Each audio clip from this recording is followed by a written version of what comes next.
Hello everyone, आप सबका फिर एक बार स्वागत है हमारे यूट्यूब चैनल एसएल हिल क्लासेस में। तो दोस्तों, आज हम सॉल्व करने वाले हैं 12th क्लास की एनसीईआरटी बुक का प्रश्नावली 4.4 का अगला पार्ट। तो चलिए वीडियो शुरू करते हैं। और हाँ दोस्तों, वीडियो शुरू करने से पहले अगर आपने अभी तक हमारे चैनल को सब्सक्राइब नहीं किया है तो प्लीज़ सब्सक्राइब कर लें और इसे लोगों के साथ शेयर कर दें। तो चलिए वीडियो शुरू करते हैं।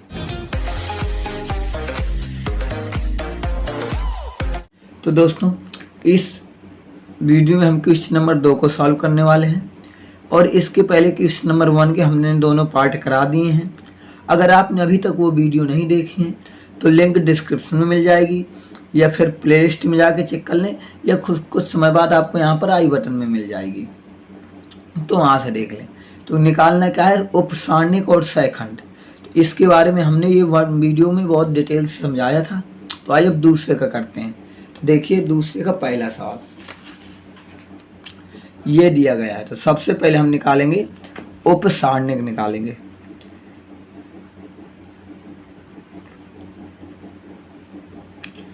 तो दोस्तों, उपसारणिक के लिए क्या होता है, उपसारणिक को M1 से डिनोट करते हैं तो आ जाएगा M11।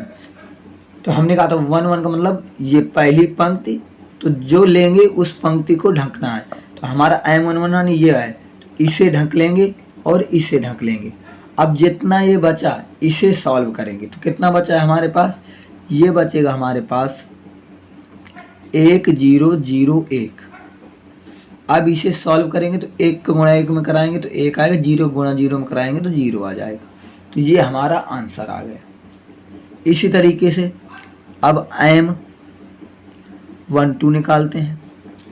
M12 में ये है, यानी पहली पंक्ति दूसरा स्तंभ। तो पंक्ति पहली ये है और दूसरा स्तंभ ये है। अब ढक लिए तो हमारे पास क्या बचा है, हमारे पास बचा है 0001। तो यहाँ लिखेंगे 0001। जब इसे सॉल्व करेंगे तो पूरा 0 आएगा। ध्यान से समझना। अब M13 निकालते हैं, यानी पहली पंक्ति तीसरा स्तंभ। तो पहली पंक्ति तो हमारी ढकी है, तीसरा स्तंभ को भी ढकना है। तो हमारे पास क्या बचा 0010। यहाँ लिखेंगे 0010 और इसे सॉल्व करेंगे तो 0 का 0 आएगा और 0 का करेंगे तो 0 आ जाएगा। तो ये आ गया। बात समझ में आ रही है ना। इसी तरीके अब M21 निकालेंगे, यानी कि दूसरी पंक्ति और पहला स्तंभ। तो दूसरी पंक्ति हमारी ये ढक गई और पहला स्तंभ हमारे ये ढक गया। तो हमारा बचा 0001। तो बचेगा यहाँ से 0001। इसे जब सॉल्व करेंगे तो 1 का गुणा 0 में तो 0, 0 का 0 तो 0 आ गया आंसर। बात समझ में आ रही है ना। अब निकालते हैं हम यहाँ से M22। M22 का मतलब कि दूसरी पंक्ति दूसरा स्तंभ। तो दूसरी पंक्ति तो हमारी ये ढकी है, अब दूसरा स्तंभ भी ढकेंगे अगर तो हमारे पास क्या बचा है, ध्यान समझिएगा। ये दूसरी पंक्ति ढक गई और दूसरा स्तंभ ढक गया। तो दूसरी पंक्ति ये है और दूसरा स्तंभ ये ढक गया। तो हमारे पास बचा है 1001। बस लिख देंगे यही को, तो आ जाएगा यहाँ से 1001। अब गुणा कराएंगे तो 1 करना 1 और 0 0, तो ये आ गया। ठीक है ना दोस्तों। M22 निकाल लिया। अब निकालते हैं M23।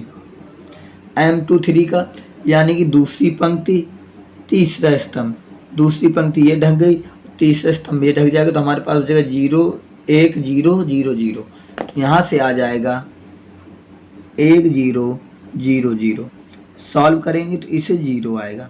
अब आ जाएगा हमारे पास M33। तो M33 के लिए क्या करेंगे, तीसरी पंक्ति तीसरा M31 आएगा स्टार्टिंग, यानी तीसरी पंक्ति पहला स्तंभ।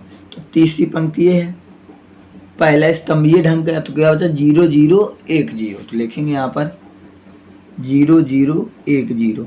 सॉल्व करेंगे 0 आएगा। अब निकालेंगे M32। M32 का मतलब होता है तीसरी पंक्ति दूसरा स्तंभ, तीसरी पंक्ति ये ढक गई, दूसरा स्तंभ ये ढक गया, तो हमारे पास क्या बचा 1 0 0 0, यहाँ बचेगा 1 0 0 0, सॉल्व करेंगे तो 0 आ जाएगा।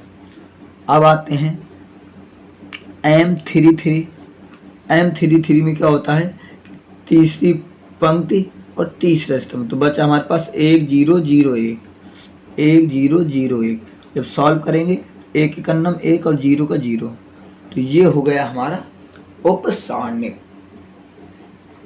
दोस्तों समझ में आ रहा है ना। और सैखंड में क्या होता है, बहुत आसान है, सैखंड को A11 से लिखा करते हैं, बस यही आएगा, यही उपसारणिक ही आता है। लेकिन अगर ये इन्हें देखा जाता है, अगर ये धन का है तो प्लस का चिन्ह आएगा, अगर ये विषम है तो नेगेटिव आ जाता है। तो आइए निकालते हैं। अब A11 तो क्या होता है, M को ही लिखना है, उपसारणिक ही लिखा जाता है, तो उपसारणिक लिख दिया। अब देखिए M11 में क्या घात है, 1 1 जोड़ेंगे कितना आएगा 2, 2 क्या था सम, तो सम में आ गया प्लस। अब इसी तरीके A12 निकालेंगे, A12 कितना है 0, और 0 में ये क्या विषम, तो यानी माइनस का 0, तो माइनस का 0 बराबर 0 ही आ गया। बात समझ में आ रही है ना। अब निकालेंगे A13, A13 ये है, A13 में यही आ जाएगा क्योंकि उपसारणिक ही होता है, बस इसमें इनकी घातें यानी इनको जोड़ लिया जाता है। अगर ये सम आए तो धन का चिन्ह लगाएंगे, बेसम आएगा इन जोड़ने से तो माइनस का लगा देंगे। 3 1 4 क्या है सम, 0 आ गया। बात समझ में आ रही है ना सभी को। अब आगे करते हैं। अब हमें निकालना है A21, A21 का मतलब M21 पहले निकालो, तो M21 ये है कितना है 0, और 2 और 1 मिलके बनेंगे 3, तो माइनस का, और माइनस का 0 का मतलब 0। अब इस तरीके निकालेंगे A22, A22 का मतलब ये है 1 आया आंसर, और 2 दूना 4, 4 सम होता है तो प्लस आएगा।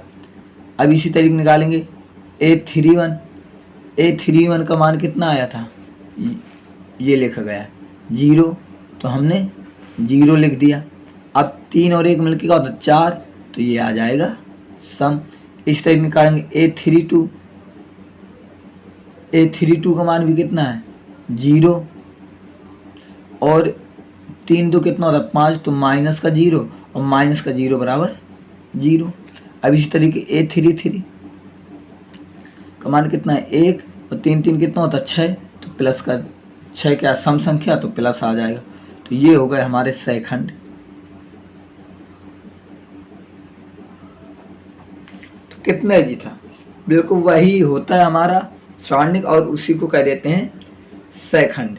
बहुत आसान है, बस जो सैखंड होता है इसका फार्मूला ये हुआ करता है AIJ -1 की power I + J MIJ। MIJ का मतलब M11 वही लिखना है उपसारणिक। अब बस यहाँ पे पावर देख लिया जाता है ये, तो अगर यहाँ पे जोड़ोगे तो सम आएगा तो प्लस नहीं लगेगा, माइनस आएगा तो लग जाएगा, बस इतना सा अंतर होता है। तो आई होप आपको ये प्रश्न समझ में आ गया होगा। तो आइए अब इसी का करते हैं सेकेंड पार्ट। ये है सेकेंड पार्ट। देखिए सेकेंड पार्ट तो हम भी करेंगे, इसका भी पहले निकालेंगे उपसारणिक। तो आइए निकालते हैं उसी तरीके से बिल्कुल। M11 का मतलब पहली पंक्ति पहला स्तंभ ढकेंगे तो हमारे पास बचा 5 1 -1 2। जब इसे सॉल्व करेंगे तो 5 दूना 10 आएगा, और 1 1 तो माइनस के बाद प्लस का 1 हो जाएगा, तो बराबर आ गया 11। अब इसी तरीके निकालेंगे M12 का मतलब कि पहली पंक्ति दूसरा स्तंभ तो बचा 3 0 -1 2, तो आएगा 3 0 -1 2, तो 3 का गुणा 2 में कराएंगे तो आ जाएगा 6, 0 का 0 कराएंगे तो ओनली 6 ही आ गया। बात समझ में आ रही है ना। अब निकालेंगे M13 का मतलब कि पहली पंक्ति तीसरा स्तंभ, जब पहली पंक्ति और तीसरा स्तंभ ढकेगा तो हमारे पास बचेगा ये वैल्यू, तो आ जाएगी 3 0 5 1। जब इसे सॉल्व करेंगे तो 3 1 3 और 5 का 0 के साथ कराएंगे तो 0। बात समझ में आ रही है ना सभी को। अब निकालते हैं यहाँ से M21 की जगह दूसरी पंक्ति पहला स्तंभ, तो दूसरी पंक्ति पहला स्तंभ बता 0 4 1 2, तो यहाँ 0 4 1 2 सॉल्व करेंगे तो 2 का 0 और माइनस का 4 बराबर माइनस का 4। बात समझ में आ रही है ना। अब निकालेंगे, यहाँ से निकाल लेते हैं M21 हो गया, तो अब आ जाएगा M22 के लिए यानी दूसरी पंक्ति दूसरा स्तंभ, तो दूसरी पंक्ति ये ढक गई और दूसरे स्तंभ ये ढक जाएगा, तो बचेगा 1 4 0 2, आ जाएगा यहाँ से 1 0 4 2 सॉल्व करेंगे तो 1 2 1 2 और 0 हो जाएगा पूरा। अब आएगा M23 का मतलब दूसरी पंक्ति और तीसरा स्तंभ, तो बता 1 0 0 1, तो आएगा यहाँ से 1 0 0 1 सॉल्व करेंगे तो 1 1 1 0 का 0, तो आ गया 1। अब इसी तरीके निकालेंगे M31, तो M31 का मतलब तीसरी पंक्ति पहला स्तंभ है, तो तीसरी पंक्ति पहला स्तंभ, तो बचा यहाँ पर 0 5 4 माइनस 1, तो 1 का गुणा 0 करेंगे 0 और 5 को माइनस का 20, तो आ गया माइनस का 20। अब इसी तरीके M32 निकालेंगे। M32 का मतलब तीसरी पंक्ति दूसरा स्तंभ, तो बचा 1 3 4 माइनस 1, बचेगा 1 3 4 माइनस 1, गुणा कराएंगे तो माइनस का 1 और 4 3 12 और जोड़ेंगे तो आ जाएगा माइनस का 13। अब आते हैं लास्ट यानी M33 में तीसरी पंक्ति तीसरे स्तंभ, तो बचा 1 3 0 5 1 3 0 5, आ जाएगा यहाँ से 5 1 5 और ये करेंगे तो 0, तो कहने का मतलब 5। तो हमने निकाल लिया उपसारणिक। अब जब सैखंड निकालना है तो इन्हीं उपसारणिक में बस सैखंड निकालिए, बस और ये घाते देख के माइनस प्लस लगा लोगे, तो A11 बराबर, तो A11 यानी M11 कितना मान है 11 और 1 1 मिलकर तो 2 समघात है, तो आंसर आ गया। अब इसी तरीके A12 का मान कितना है 12 का मान है यानी 6, उपसारणिक 6 है और 2 और 1 कितना होता है 3, तो यहाँ पे क्या आ जाएगा माइनस का 6। इस तरीके A13, अब ये सैखंड निकाल रहे हैं, A को सैखंड बोला जाता है 13, तो M13 कितना है 3 और 3 और 1 मिलके कितना होंगे 4, 4 क्या है सम संख्या, तो प्लस का ही आएगा। अब इसी तरीके A21 का मान कितना है माइनस का 4 और 2 1 मिलके कितना बनेंगे, तो माइनस का लगा दो, तो माइनस माइनस 1 आएगा हो जाएगा प्लस का 4। बात समझ में आ रही है ना। अब इसी तरीके से A22 का मान कितना है यहाँ से निकाला था, ये है 2 आ रहा है, A22 का मान 2 है, तो आ जाएगा यहाँ से 2, लेकिन 2 2 कितना होता है 4, तो सम संख्या तो 4 ही रहेगा। अब इस तरीके A23 का मान हमने निकाला था 1 और 3 2 क्या होता है 5, 5 क्या है विषम संख्या, तो यहाँ पे आ जाएगा माइनस का। इसी तरीके